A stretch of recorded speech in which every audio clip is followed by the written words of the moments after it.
That's a great question. Culture Clash was formed in San Francisco in 1984, and that's Northern California, and so we're very far from the border, you know. So this whole concept of border and immigration was not in our consciousness in the beginning of Culture Clash. And it wasn't really until we started performing in San Diego Rep. And San Diego Repertory Theater, by the way, was the first regional theater that hired Culture Clash. And in other words, it's a union theater. And that was the first professional theater that hired Culture Clash. And so we owe a lot to Sam Woodhourse for getting us into the system. Then after that, we started doing more theater around the nation at regional theaters. But that was the first one. But San Diego Repertory Theater is a unique theater because it truly is regional. In other words, they want to do work that represents the region that they are. And this region is, San Diego's only 15 minutes away from the international border of Mexico, which is really unique because this is the only place in the world that I know where a first world country border lines with a third world country.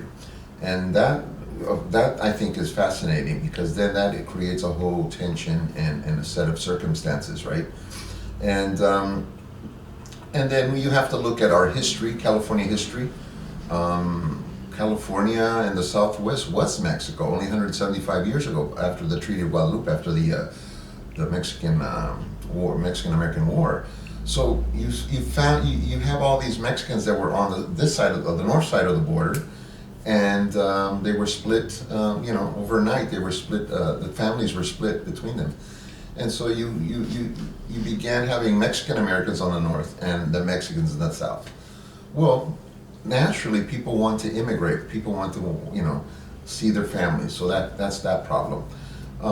Economically, like I said, there's a first world, third world problem. So Mexico was not as economically stable as or job-wise as America, and so you have large immigrants trying to get into the United States. That's just a natural, for a better life, so-called better life.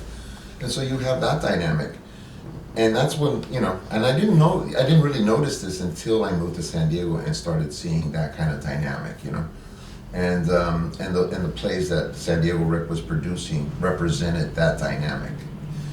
So they started doing plays a lot about immigration and about the border. In 1998, I believe, San Diego Rep commissioned us to perform a play called Border Town, Culture Clash in Border Town. And this is a play that where we went on both sides of the border and interviewed about 60 people, 75 people on both sides of the border, and just asked them, what's your relationship to the other country, to this region. And it was a really interesting play because on the San Diego side, on the north side, we interviewed mainly immigrants that came from other countries to the United States, like Filipinos, like Asians, and different people that were coming in from. You got to realize, this is another thing, is that San Diego really has two borders. They have the south border of Mexico, but they have the western border, the Pacific, where we get a lot of immigrants from Asia, right? So it really has two borders. San Diego is a really particular town because it's very new, very modern. This is Sam Woodhourse, our director of Border Town. Hello. It's traditionally been a big military town of the navies there, and so you have that dynamic. So you have immigrants, you have the conservative military establishment, and then you have the southern border of Mexico. So I think that dynamic is very, very, very cool.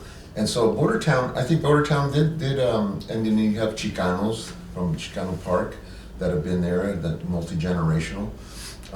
And so this play Border Town, I think, really captured that interesting intersection of all these cultures living in this border town. And I think traditionally San Diegans don't see themselves as a border town, but it really is. I mean, like I said, it's only 15 minutes away from a huge international border. And because when you're in San Diego, you don't really feel the presence of Tijuana. You know what I'm saying? You don't think about it. However, when you're in Tijuana, I feel, at least I think everyone feels, even the Mexicans, when you're in Tijuana, you do feel the shadow of America. Well, you can see the fence too. You can see the fence, which is really, very visual and very dynamic, So you have this, so it's a fascinating place to create work. There's always stories, right? There's always stories about families crossing over or meeting families. We have this, we were just talking the other day about this park called Friendship Park, which was developed by the Nixon administration, ironically, right? Where there's this fence, it's no longer there now, but there's this fence where people could actually talk to each other, families could talk to each other through this fence and actually touch each other. Touch their hands. Yeah, Mm-hmm. I think there's 2 fences now, so they are physically not able to talk, touch each other. They can talk, but not. And there's been performances there. There's been protests there, and so yeah, I just think it's a real fascinating part of the world because of this intersection. And there were, also other activists like this Fronterizo workshop, Yes. right? There was a lot of David Avalos was there doing performances on the border. Yeah, Guillermo Gomez Peña, Right. I think crucified himself on it. So yeah, someone painted an actual mural on the wall, which I found it fascinating. The mural was the sky. In other words, it blended in with the real sky, Right. so it looked like there was no border. So it's the border's real. It's psychological. Right. It's spiritual. It's real and not real. And I think those are the concepts that we were talking about. But then you say but you were exploring borders early on, like with the mission even, even though it's so far away from you are doing that. You are Junipero Serra. Yeah. So you're talking about colonization right there. That epistemic borders, You know what? When it really comes down to it, all my work is about colonization. It really comes down to that. All of it. When you really think about it, you look at all my work and it all the themes, everything stems back to that. That's the genesis to me. Colonization in America is really what, that we're still overcoming in a sense, So then you do Columbus. Yeah, in Columbus, just all the historical, even Che Guevara. I mean, what was he fighting for? He was basically fighting colonization, right? So, all the leftist movements are fighting colonization. So, yeah, all my heroes kind of have. What show was the California Bear in? That was Zorro in Hell. Zorro in Hell. So, how about if you're the California Bear, do you suffer colonization? I think you do. Probably Right. do. Yeah, Who are all these people showing? They lost Okay, their- so interesting point about Zorro and Hell, because then you bring the ranchero culture there also, so there's a layer of that, because colonization is layered in California. Right, The who were the indigenous, rancheros? the Spaniards. Yeah, who were the rancheros? The rancheros were people of Spanish blood, right? Right. They got land grants from Spain, and so after Spain colonized Mexico, they had the Northern California, free land grabs basically. Right. And so these guys like Vallejo and all these Cahuenga, all these Spanish names that we have, freeways that we have, those were big ranchos, owned by Spanish blood or mestizo men, mestizos too, people that had already mixed. But the workers, unfortunately, were the same people, the Native Americans that were basically the rancheros, and the indigenous people were the rancheros, were the workers. This is it goes back to a previous topic. Right. No, go ahead. Yeah. And I just have to share this with you because probably the most extraordinary thing I ever saw at the border, and I went there a lot, because years ago you could go actually walk on either side of the fence, get right up to the fence. You could drive to what they call Las Playas, the beaches in Tijuana, and walk up to the fence, or vice versa in the United States. And usually in the United States, the Border Patrol cars were parked on the beach. Mm-hmm. So So welcome to the US, there's the Border Patrol. So I went to this happening that was I think it might have been a sushi promoted event. It was an art event, and the centerpiece was a cannon that shot a man from Tijuana over the fence to land in the United States. I like that. And it happened. We sat there, they had a lot of build-up. Are you ready, people? Are you ready? And he came out in costume. It's kind of like circus. It's kind of like a circus guy with tights on and a helmet. And he put his helmet on. It's muy peligroso. I got to put my helmet on. Climbs in the thing. Sure enough, they shot him over the fence. And I think he landed in a net on the other side.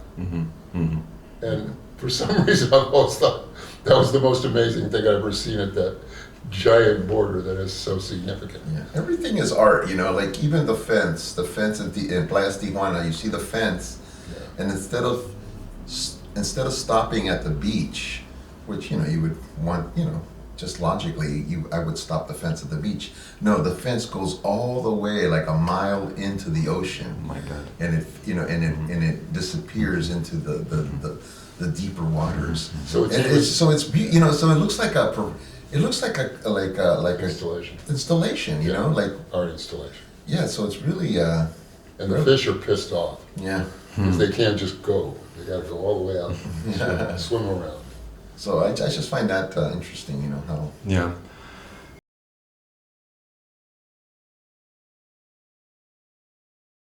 no, that's a great question. The I don't impact think of we the ever. works. I don't think Culture Clash ever set out to say, "Oh, we're going to reach everybody," you know, all the communities. I think we're just so authentic to ourselves. We are, you know, American. You know, we are American. We're just a particular part of America, and we just talk about our experiences of being a Latino in America, right? In a real authentic way. I don't think we're like, "Oh, let's write it so, you know, West Siders can understand," or let's write it for. You know, we read. You know, we really are bicultural and bilingual. You know, there's the white side of us. You know, there's the NPR side of us, and then there's the real rascuache, you know, tacos de seso part of us. You know what I'm saying? That these are two worlds that are totally different, and we talk about that, and I think people resonate with that. I think we've appealed to white audiences and Latino audiences because we speak to both of them at the same time. And sometimes we're saying stuff or jokes that Latinos don't get, you know, and the West Siders do, and that's fine. And then we do jokes in Spanish or Spanglish that the Latinos are laughing, and the white people are like, "What are they saying?" But you know what I'm saying? We don't want to be in the middle and trying to satisfy both people, because then your work gets a little, you know, bland. No, of course, Yeah. of course. No, you can be critical. So from the beginning, we really didn't understand why we appealed to everybody, but we just did what we liked. Again, you know? I'm thinking, for example, in Unplugged, you're critiquing Hollywood and you're staging Hollywood. That piece, you're staging that right there in Hollywood, on the Hollywood Road. And guess what? We got a TV show out of that. You know, these producers from Fox came by, and they said, "Wow, let's do a sketch show." You know what I'm saying? Yeah. But I think, and I know this other group called Lads Anonymous, and these guys were like they really wanted a TV show, and you could tell that they wrote in the style of TV, and guess what? They didn't get arrested. You know what I'm saying? Because I think people can see through it. You mean they didn't get the... They didn't get a TV show. We got a TV show without wanting a TV show. We just wanted to do our work, you know, in this small theater, because we weren't doing anything. And these Fox executives come by. I think all of our like TV stuff, Hollywood stuff came to us. You know, the minute we pitch something to Hollywood, we don't get it.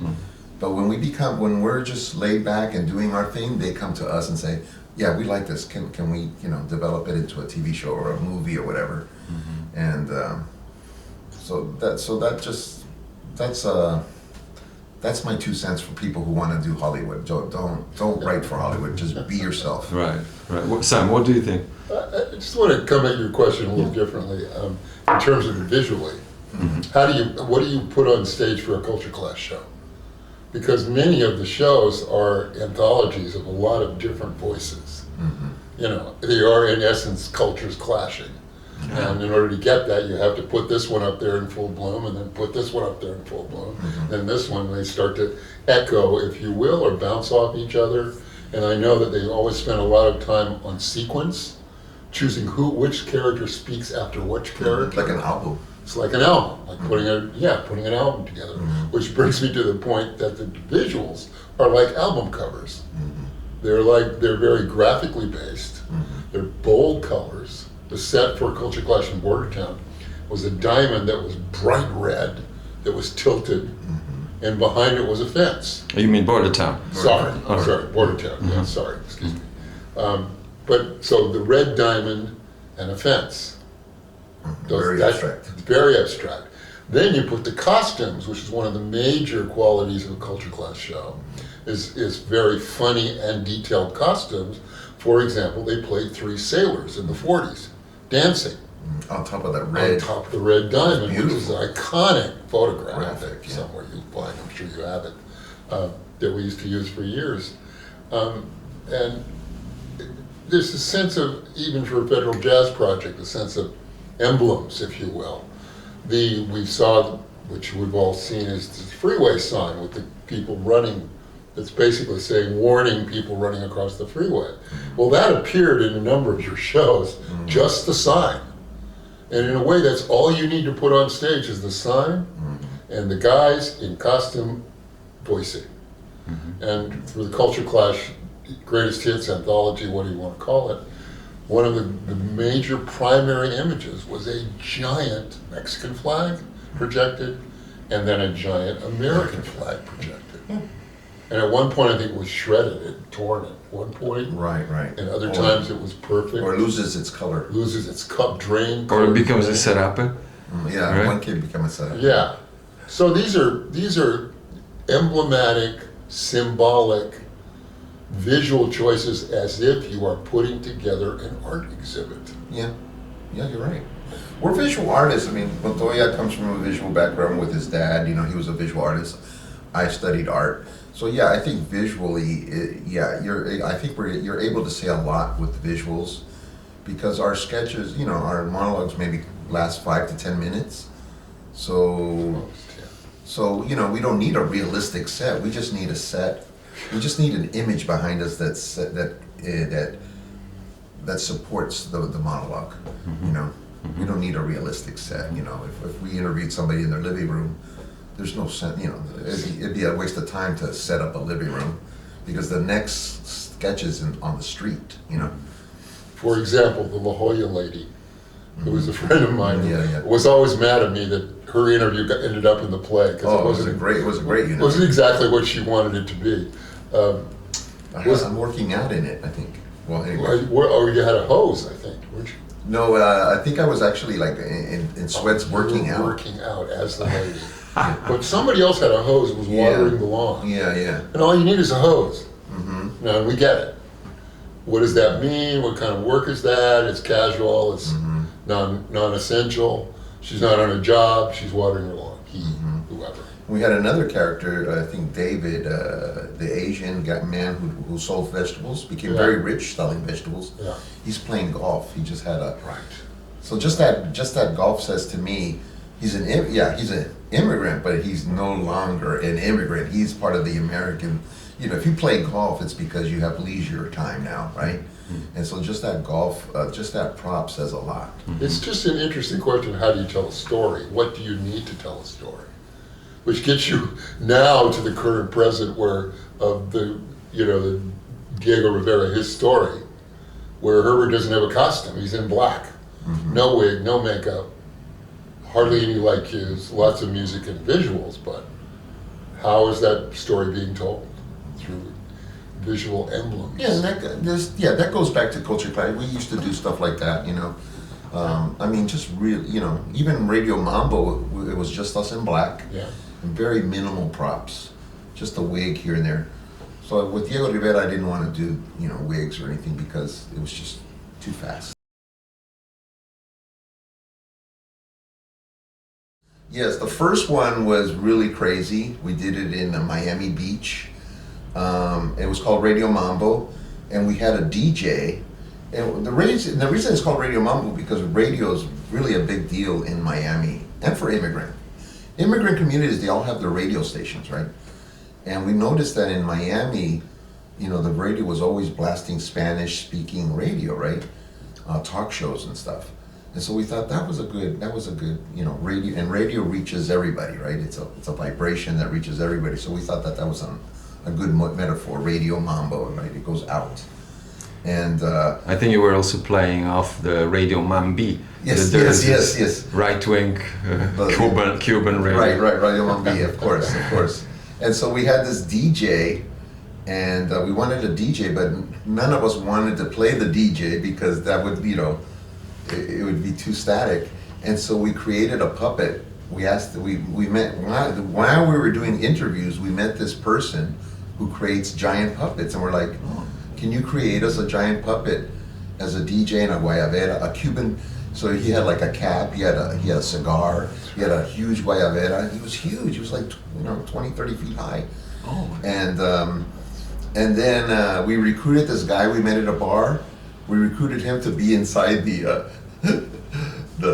puppet because he had to control the arms with 2 sticks. Did the puppet talk? Yeah, it was recorded. Yeah, we Okay. recorded his voice, in a real, deep, Cubano accent, we're Radio Mambo, and so that was kind of like he was on a scaffold, and the 3 of us we did monologues, early versions of all the monologues that were later in those. But we remember Gloria Estefan even came and saw the show. It was a big deal. Yeah, it was a big deal. Yeah. What do you mean? What do you remember of that reaction? I know that you were thinking about getting the extra security. That's what they told us, but I don't know if that's true or not. I never felt like it was in danger. But anyway, yeah. No, because we didn't say anything controversial. Well, I think that at one point you're bringing up that you went to Cuba. Yeah. Oh, yeah. Yeah, I start the play saying I went to Cuba. I thought it was great. I was wonderful. I saw educated people. I saw people who knew more about theater than I. I was just saying my truth, right? And then Rick and Richard play these 2 mysterious Cubanos that approach the stage like Gestapo going, no, you can't say that. And they take me out. And then the next scene, we're 3 drag queens. You know what I'm saying? Mm-hmm. So like that contrast of freedom and a lot of freedom, Mm-hmm. No freedom and freedom. So then transition to the new version of Radio Mambo with Roger Gwenville Smith. You began kind of that begins the real a new chapter, right? Because you start really stripping changed. it down to the essence, right? Yes, he thought that we were making fun of everybody, which we were. I think our style in the first Miami was very real, like, Rasquatchian, very over the top comedia, right? So the people weren't real. You know what I'm saying? They were more like stereotypes, and I agree with him. And so Roger was like, no, let's give everybody dignity. He would say, let's kabuki it down. Let's calm it down. Don't be so energetic. Don't be so over the top. So I think Roger really changed our style of acting a lot. Like he really said, no, it's still going to be funny, believe me, but you don't have to push it now. Just kabuki it down, and we did. And so we recurated the show again, like an album. It was kind of like a remix. In other words, you have all this material, right? But now we have a new producer, and he's slowing the tunes down. We rearranged it a little better, And I think we came up with a much quieter, a stronger piece after that. And the other pieces that you do after, you try to keep to that kabuki down theory? Yeah, I think after Radio Mambo, I think our acting really changed. Mm-hmm. I think all the plays after that, like Border Town, the acting was, was contained, Mm-hmm. Mm-hmm. It was based on reality, not so much stereotype. Mm-hmm. Because we figured, we gave people reality and dignity, and if you give people reality and dignity, then the audiences believe it more, right? Of course, they empathize with that character more, and we found a lot of power with that. Yeah. Did you Sam? Did you notice that change? And Yeah, yeah, definitely. In fact, there was always a tension between can we get more Rasquatchy or get crazier or not? Are we going to kabuki down or can we let go here and get wild? So I think we did both in Border Town. In Border Town we did both. Yeah, we did both. We're like, okay, we're in Tijuana now. Let's get, let's get crazier here, Yeah. Yeah, so that was sort of an ongoing conversation, which is about any play. So you're you're continuing that tradition in this show today. Yeah, but there's also Cantinflas, Yeah. who's a little crazy and a little kooky. Yeah. And that's me, and that's my person. I just need that, I just need to feel that energy. I could have easily made this play very serious, very academic, could have been, beautiful, quiet piece, but that's not me, that's not my personality. Yeah, but of all these plays, I think this play is really. I just saw Roger Smith do a play about Basquiat. He was friends with Basquiat, the Haitian painter that was, Andy Woodhourse friend. He was friends with Basquiat before he got famous, and he did this nice, quiet piece about Basquiat. And that really and that's when I was writing Diego Rivera, I was like, I like this. I like how quiet and how, concentration it is. And so I wanted to do it in that style. Does he do multiple characters in the piece? Yes. Okay. He does, but just voices. He's in front of a mic the whole time. He never moves. Yeah. Yeah, he's really zen, huh? Yeah, he's very zen that way. Very audience. No shoes. He's just like, just his voice. Yeah. It's very poetic, right? Poetic performance art. Yeah.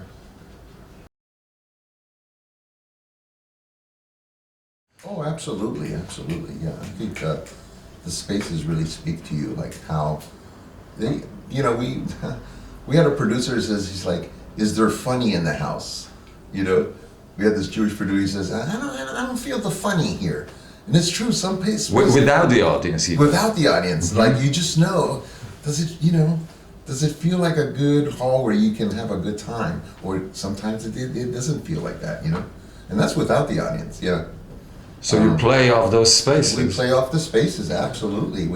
It informs us. Sometimes we have entrances. Sometimes theaters like the Taper, for example, they have these bombs that go right into the stage. There's 2 bombs that come onto the stage. Under the audience. From under the audience. So, man, of course we're going to use that. We have actors enter from there. So we use all the different entrances. Yeah. Or balconies sometimes. Well, right now, as you know, we're performing. We performed in Spain. We performed here in Gdansk, and we're going to Krakow. And the first hour and a half of every rehearsal is adjusting to the space. And they've been radically different spaces so far, and I expect again that will be the case. So, But now that we did the dance, and you guys supplied us with these 2 beautiful big screens, we're like, you know what? This is the way I want it from now on. So if any theater produces us, we're going to show them the tape of the dance and say, well, that's how we want it. yeah. So, you know what I'm saying?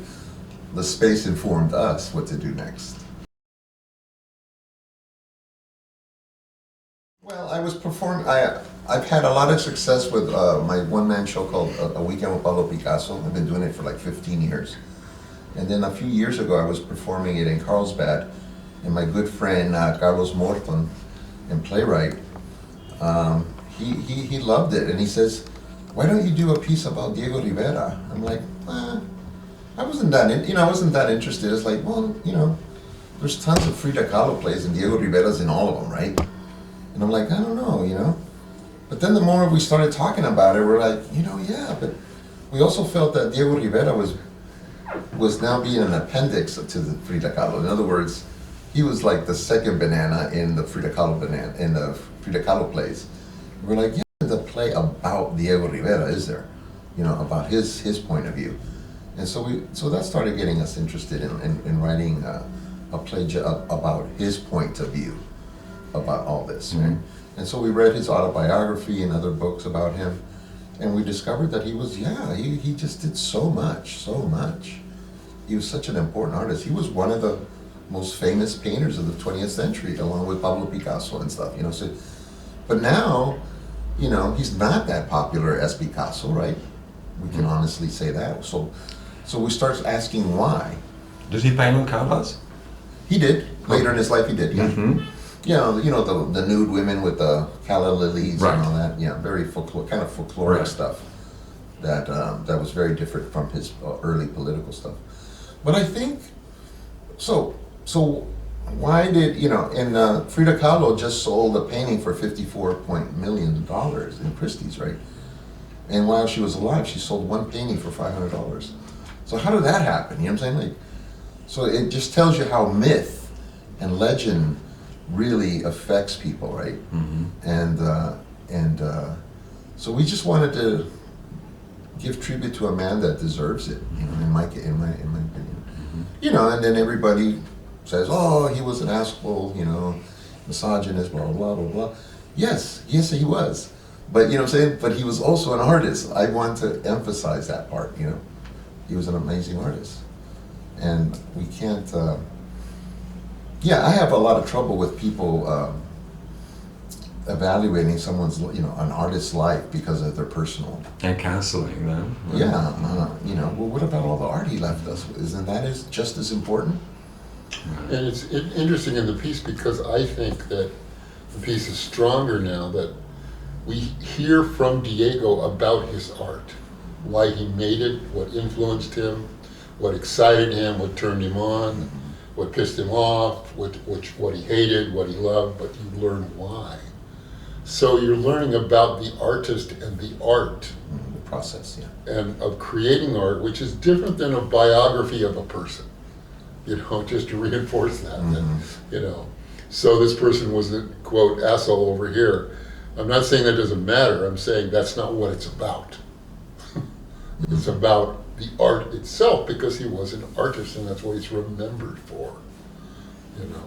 The other thing that resonates for us being from San Diego is that we have in a place called Chicano Park in the neighborhood called Barrio Logan, the largest expression of outdoor public art in the world, where there was a freeway and bridge being built from San Diego to Coronado 3 or 4 decades ago. And they were going to build a highway substation and raise a whole part of this barrio and build a highway patrol substation.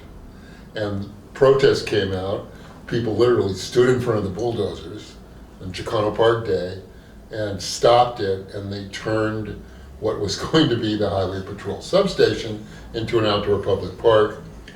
Giant pillars that hold up the bridge are covered in extraordinary murals.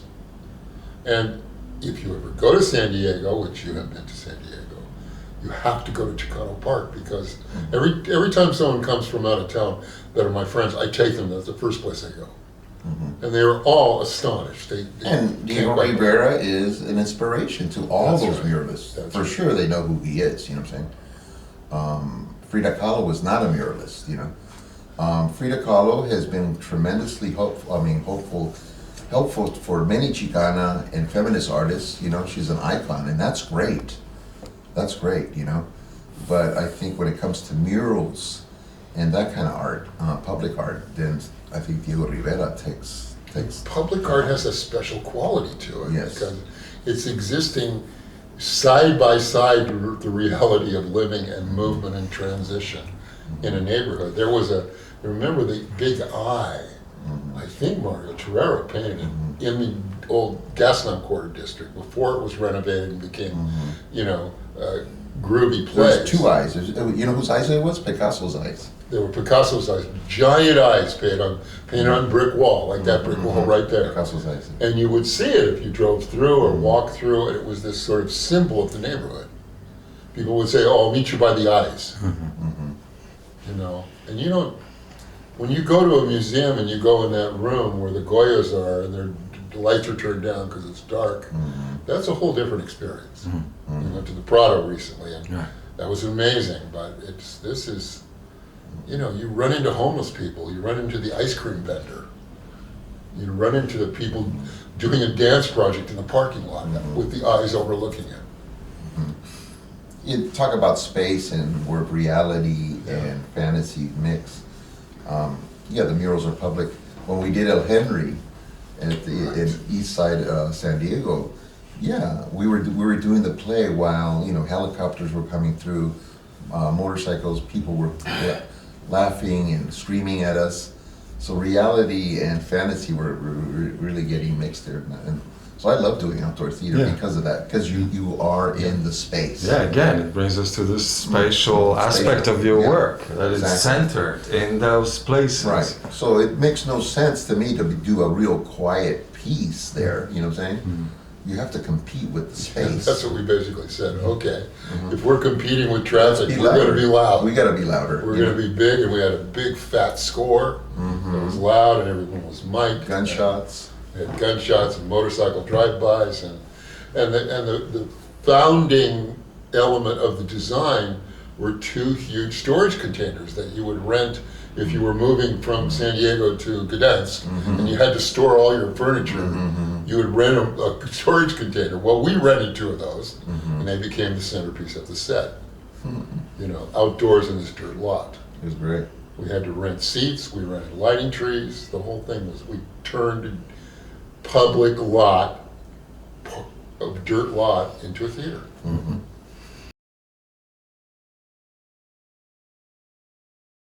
Well, when you're on the border when your theater is 15 minutes from the most active border in the Western Hemisphere, some say in the world, the border becomes a central part of who you are. I asked, when we were getting ready to do Culture Clash in Border Town, I remember now, that was the stimulus for asking the editor of the local newspaper, who had a column that he wrote about San Diego for 40 years, very venerable man and very respected. I just asked him, I said, what is the most significant thing that makes San Diego unique? And he came right back, the international border. So we'll start with that. Start with the second fact that, as the Mexicans say, we didn't cross the border crossed us. And that we live apart in a place that used to be part of Mexico, and that there are many people who speak Spanish there. If we were going to be a truly regional theater, San Diego Repertory Theater, San Diego in the title, well, what does that mean? Then we need to be doing plays that speak to this community, speak about where we are, speak about the, collision, if you will, of Mexican and Latin American culture with gringo culture in our land, which exists in a big way. As he mentioned, there's the Navy and then there's Chicano Park. And they are completely different, but they're side by side. One of the standard bearers, of course, was Luis Valdez, the father of Chicano theater in the United States, who we were lucky enough to have in residence twice. And he more or less resurrected his playwriting career, not that it had just been in hiatus for 20 years. And we did the first revival of Zoot Suit after the big production in Los Angeles that ran for a year or 2. And then we had Luis in residence, who was very vocal about the border and diversity and obviously Chicano theater, writing new plays. Mummified Deer that you But that's after you do a Culture Clash. After Culture Clash, yes, right. Yes. So both simultaneous. Okay. Simultaneous, it was all part of the. We hosted Radio Mambo, that production that Roger directed that you're describing. We hosted that early. We started Teatro Sin Fronteras in 1988 with Dr. Jorge Huerta, and I founded it together. One of the the sort of academic father of Chicano theater in the United States, because of where we were and what we needed to be a regional theater. And I said, we have to do these, we have to find work about the region, find work that has Mexicans in it, Mexican Americans, and do the work. And we did. And we started in '88. We did 56 main stage productions of works by Latino playwrights, which is a number that most theaters don't even know. Were these commissions from San Diego Red? No, they weren't all commissions. Some were hosted productions that like Radio Mambo that already existed. Some were commissions. Some were revivals. But you selected them, and that's what's important. Produced them on the main stage. They did their research and select, there's a play in Chicago, whatever, that's hitting. Let's bring it. Yeah.